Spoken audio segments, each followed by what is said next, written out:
Hi hello ನಮಸ್ಕಾರ ಸ್ನೇಹಿತರೆ, ರನ್ನ ಟಿವಿಗೆ ನಿಮ್ಮೆಲ್ಲರಿಗೆ ಸ್ವಾಗತ. ಕಲರ್ಸ್ ಕನ್ನಡ ವಾಹಿನಿಯ ಜನಪ್ರಿಯ ಧಾರಾವಾಹಿಯಾಗಿದ್ದ ರಾಮಾಚಾರಿ ಧಾರಾವಾಹಿಯು ಕೊನೆಗೂ ಅಂತ್ಯವನ್ನು ಕಂಡಿದೆ. 2022 ಜನವರಿ 31ರಿಂದ ಆರಂಭಗೊಂಡಿದ್ದ ಈ ಧಾರಾವಾಹಿಯು ಹ್ಯಾಪಿ ಎಂಡಿಂಗ್ನ ಮುಖಾಂತರ ತನ್ನ ಕತೆಗೆ ವಿದಾಯವನ್ನು ಹೇಳಿದೆ. ಅಂತಿಮ ಸಂಚಿಕೆಗಳು ತುಂಬ ರೋಚಕವಾಗಿದ್ದು ಜನರಿಗೆ ಇಷ್ಟವಾಗಿದೆ ಎಂದೇ ಹೇಳಬಹುದು.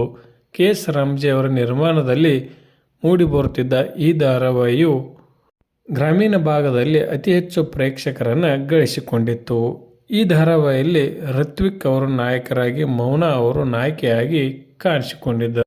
1000 ಸಂಚಿಕೆಗಳನ್ನು ಪೂರೈಸಿ ಈ ಧಾರಾವಾಹಿಯು ಅಂತ್ಯವನ್ನು ಕಂಡಿದೆ ಎಂದೇ ಹೇಳಬಹುದು ಮತ್ತು ಹೊಸ ಧಾರಾವಾಹಿಗಳಿಗೆ ಅವಕಾಶವನ್ನು ರಾಮಾಚಾರಿ ಧಾರಾವಾಹಿಯು ಮಾಡಿಕೊಟ್ಟಿದೆ ಎಂದೇ ಹೇಳಬಹುದು.